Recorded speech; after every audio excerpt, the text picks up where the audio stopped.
दोस्तों नमस्कार, मेरा नाम प्रशांत है और आप देखना शुरू कर चुके हैं आपका अपना चैनल खुद रंग। दोस्तों, अभी तक आपने धर्म के नाम पर लोगों को लिंचिंग करते हुए देखा था या धर्म के नाम पर डराना धमकाना देखा था, लेकिन अब जो मैं आपको दिखाने जा रहा हूं वो सन्न कर देने वाला है। खबर बहुत बड़ी है। खबर जो थंबनेल मैंने दिया उसी से जुड़ी है। एक स्कॉर्पियो पकड़ी गई है बिहार में और उस स्कॉर्पियो में 450 लीटर शराब पकड़ी गई है।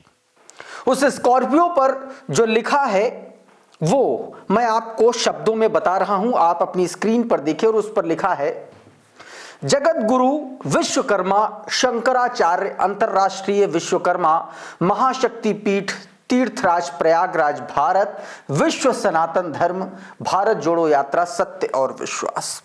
तो अब सवाल उठता है, क्या शंकराचार्य के नाम से तस्करी हो रही है? इस पूरे गेम के पीछे कौन है? आज इसी पर बातचीत करेंगे। एक वीडियो आपको अभी मैं दिखाऊंगा इस पूरी घटना से जुड़ा हुआ।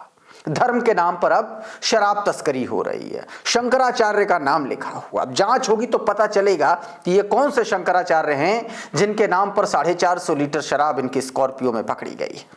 बताएंगे इसके बारे में, आपको बताएं, दिखाएंगे एक और रेपिस्ट बाबा की तस्वीर जिसको उम्र कैद की सजा सुनाई गई है, और एक और तस्वीर दिखाऊंगा जिससे भारतीय जनता पार्टी और भाजपाइयों की पूरी निकिल पूरी की पूरी जिल्द उतर जाएगी कि किस तरीके से जो सरकार जो पार्टी सत्ता में आई थी बेटियों को बचाने के लिए, दरअसल अब उन्हीं से बेटियों को बचाया जा रहा है। सबसे बड़ा सवाल यह है कि अब क्या कोर्ट और कचहरी भी भाजपा के इशारों पर चलती है, क्योंकि यह बात पीड़ित खुद कह रही है। इसके बारे में और बहन कुमारी मायावती जी ने कैसे भारतीय जनता पार्टी की धज्जियां उड़ाई, सरकार की मोदी सरकार को आईना दिखाया, उस पर भी बात करेंगे। लेकिन सबसे पहले मैं चाहता हूं कि एक छोटा सा वीडियो देखिए। क्रेडिट के साथ में ये ग्राउंड रिपोर्ट करने वाले पत्रकार साथी समर जी हैं। समर प्रयाग फतेहपुर बिहार का एक इलाका गया जिले का, वहां पर फतेहपुर में ये ग्राउंड रिपोर्टिंग करने पहुंचे थे और वहां पर पुलिस ने एक गाड़ी से 450 लीटर शराब जब्त की और वो गाड़ी सनातन धर्म के नाम पर, एक तरीके से आप कह लीजिए शंकराचार्य के नाम पर पूरा का पूरा गेम चल रहा था। यानी कि आप देखिए कि अभी तक जो कांड वैसे हो रहे थे, अब धर्म की आड़ लेकर के क्या क्या किया जा रहा है। और ये सब कुछ भारतीय जनता पार्टी की सरकार वाले बिहार में हो रहा। जाता आधी सरकार बनी है। एक बार फिर से देखिए जरा ये वीडियो। जब इस सनातन की गाड़ी को जांच की गई तो देखिए क्या मिला है। पूरे जो है वो स्कॉर्पियो में देसी शराब भरी पड़ी है और पूरा स्कॉर्पियो जो है वो देसी शराब से लदा है। हालांकि पुलिस ने इसे पकड़ ली है और जो है वो इस पर एफआईआर दर्ज किया जा रहा है। सबसे हास्यास्पद तो ये लगता है कि इस तस्वीर को एक बार फिर से दिखाइए कि कैसे सनातन की आड़ में लोग जो है वो शराब की सप्लाई कर। देख लिया आपने, तो ये स्थितियां बिहार में हैं जो मैंने आपको तस्वीर दिखाई। अब एक और तस्वीर आपको दिखा देता हूं लगे हाथ, ये देख लीजिए। महंत सीताराम महाराज गैंगरेप कांड में इसको उम्र कैद की सजा मिली है। दोस्तों, उम्र कैद की सजा मिली है। आप ये सोचिए कि कितना धर्म के आड़ में, धर्म के नाम पर कितना घटिया और कितना गंदा काम ये लोग जो बाबाओं के नाम पर, जो बाबा जैसी वेशभूषा में रहते हैं, दरअसल ये वही दरिंदे हैं जिनसे बेटियों को बचाना है भारतीय जनता पार्टी की इस सरकार में। वसीम अकरम त्यागी क्या लिख रहे हैं, देखिए जरा। बलात्कारियों को मालाएं पहनाने वाला गैंग इस बलात्कारी के लिए माला लेकर नहीं जा रहा है क्या? यही बात कही जा रही है। और वो बात जिक्र किसका कर रहे हैं? कुलदीप सिंह सेंगर का। और इसीलिए कुलदीप सिंह सेंगर से भी जुड़ी एक बड़ी अहम और महत्वपूर्ण खबर है। दोस्तों, आप सभी को पता है कि दिल्ली हाईकोर्ट ने अभी उन 2 जजों के बारे में बात करेंगे जिनको सीधे तौर पर पीड़ित कह रही है कि ये जज साहब, ये मिलॉर्ड जो हैं, ये बिक गए हैं, खड़े खड़े फैसला सुना दिया, सीट पर बैठे तक नहीं। उन्नाव का केस आपको पता है, भारतीय जनता पार्टी का विधायक कुलदीप सिंह सेंगर रेप केस में कन्विक्टेड है, हत्या के केस में जेल में है, पीड़ित के पूरे परिवार को तबाह कर दिया, एक्सीडेंट में मारा, थाने में मारा, कस्टडी में मौत हुई। और अब हमारे देश के मिलॉर्ड ने उस हैवान को जेल से बाहर कर दिया। एक छोटा सा वीडियो है, पीड़ित क्या कह रही है, ब्लर वीडियो, मैं फेस ब्लर करूंगा यहां पर, देखिएगा क्या कुछ कहा जा रहा है। जज साहब कुर्सी में नहीं बैठे, वो खड़े खड़े ही ये जजमेंट सुना दिया। इसका मतलब जज साहब बिक चुके हैं। हम खुल के बोलो, हाई कोर्ट नहीं बिका, थैला भर के पैसा गया, जज साहब बिक चुके हैं। देश का पहला ऑर्डर है जो कुलदीप सिंह सेंगर को इसमें जमानत मिल गई है। अब इस पर समरराज लिख रहे हैं, उन्नाव रेप पीड़िता बोल रही है कि जज साहब बिक चुके हैं, कुर्सी पर बैठे तक नहीं, खड़े खड़े फैसला सुना दिए। क्यों? क्योंकि बिके हुए हैं। लगा लो कंटेम्प्ट ऑफ कोर्ट, जिसने बाप खोया, मौसी बुआ जैसे परिजनों को खो दिया, खुद पर जानलेवा हमला झोला, वो डरेगी अन्यायी मिलॉर्ड से। ये साफ साफ कहा जा रहा है, कंटेम्प्ट ऑफ कोर्ट लगा दीजिए आप उसके ऊपर, क्योंकि खुलेआम कहा जा रहा है कि तुम बिके हुए हो, क्योंकि तुम अपनी चेयर पर बैठे तक नहीं और तुमने सेंगर को जमानत दे दी। और जमानत क्या दे दी, केस ही एक तरीके से कैंसिल करवा दिया। इसी को लेकर के एक और खबर निकल के सामने आई है। महिलाएं क्या कह रही हैं, बच्चियां क्या कह रही हैं न्यायपालिका को लेकर के और चौथे स्तंभ पत्रकारिता को लेकर के। ये वीडियो देखें जरा छोटा सा, टीवी 24 के क्रेडिट के साथ, टीवी 14 माफ कीजिएगा। 14 साल पहले सर कोर्ट को मानते थे, अब नहीं मानते हैं। पूरा कोर्ट, मीडिया सब कुछ बिक चुका है इस सरकार के आने के बाद में। इस देश के अंदर अब संविधान नाम की चीज, कोर्ट नाम की चीज, कानून नाम की चीज, मीडिया, हम लोगों आप लोगों के भरोसे होते थे, अब हम आप लोगों को भी नहीं समझ। अनस मोहम्मद सैफी लिख रहे हैं पहले कोर्ट पर भरोसा था, अब नहीं है। पूरा कोर्ट, मीडिया सब बिक चुका है। कुलदीप सेंगर की जमानत पर जो कहा वो इस लड़की से को मैंने आपको सुनवाया। अब ये दोनों तस्वीरें देखिए। पहले वाली तस्वीर जस्टिस सुब्रमण्यम प्रसाद की है, दूसरी जस्टिस हरीश वैद्यनाथन शंकर की है। ये वही दिल्ली हाई कोर्ट के दोनों जज हैं, मिलॉर्ड हैं, जिन्होंने कुलदीप सिंह सेंगर को उम्र कैद की सजा उसकी निलंबित कर दी और जमानत की बात कही है। और आप सोचिए कि यह कितना सरप्राइजिंग है, कितना सरप्राइजिंग है।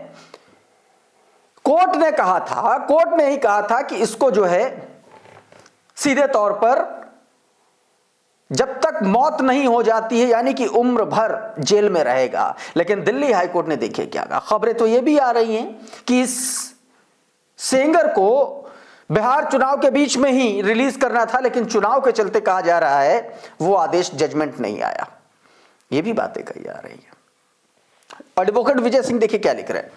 दिल्ली हाई कोर्ट के ये दो नाम याद रखे जाने चाहिए, जस्टिस सुब्रमण्यम प्रसाद, जस्टिस हरीश वैद्यनाथ शंकर। इन्हीं दो जजों ने बलात्कारी और पूर्व भाजपा विधायक कुलदीप सिंह सेंगर की उम्र कैद की सजा निलंबित कर जमानत दी।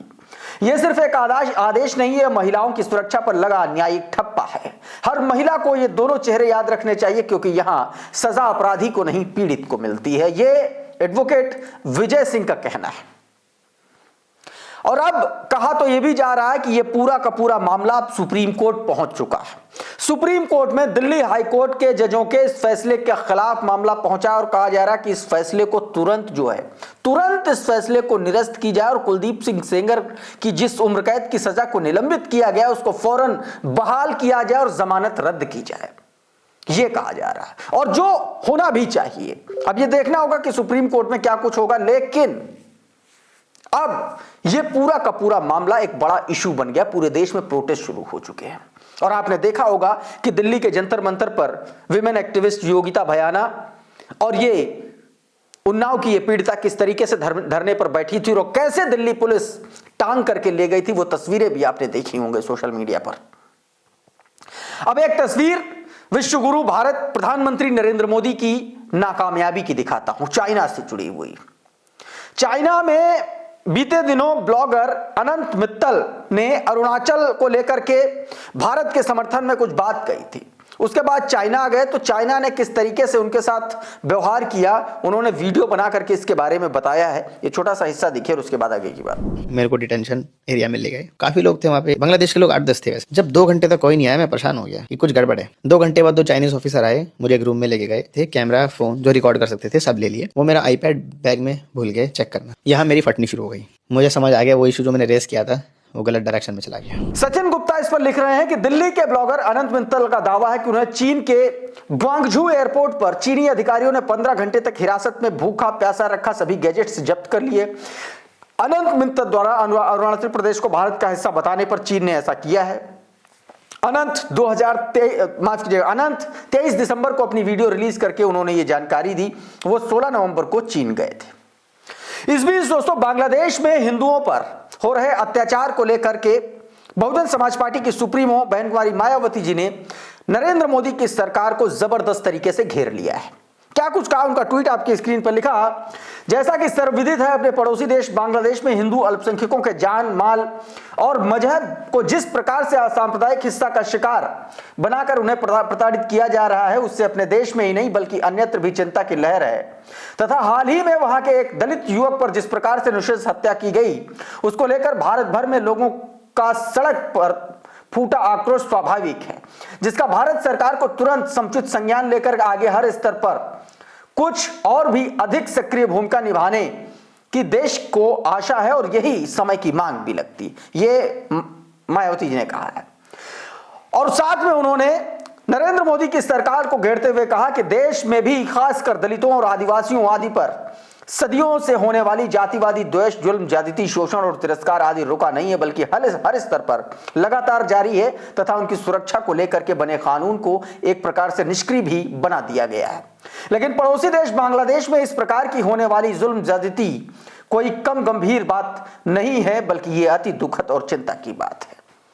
सीधे तौर पर दोस्तों नरेंद्र मोदी की सरकार और सत्ता को उन्होंने निशाने पर लिया और बांग्लादेश में क्या कुछ हो रहा है ये आपने देखा है। और अपने देश में किस तरीके से अल्पसंख्यकों को मारा पीटा जा रहा है, दलित, शोषित, वंचित वर्ग के लोगों के साथ किस तरीके से कृत्य किए जा रहे हैं भाजपाई सरकारों में, ये भी आपने देखा है दोस्तों। इस वीडियो में बहरहाल इतना ही। बहुत बहुत शुक्रिया, बहुत बहुत धन्यवाद। आप जुड़े रहिए आपके अपने चैनल खुदरंग के साथ। नमस्कार।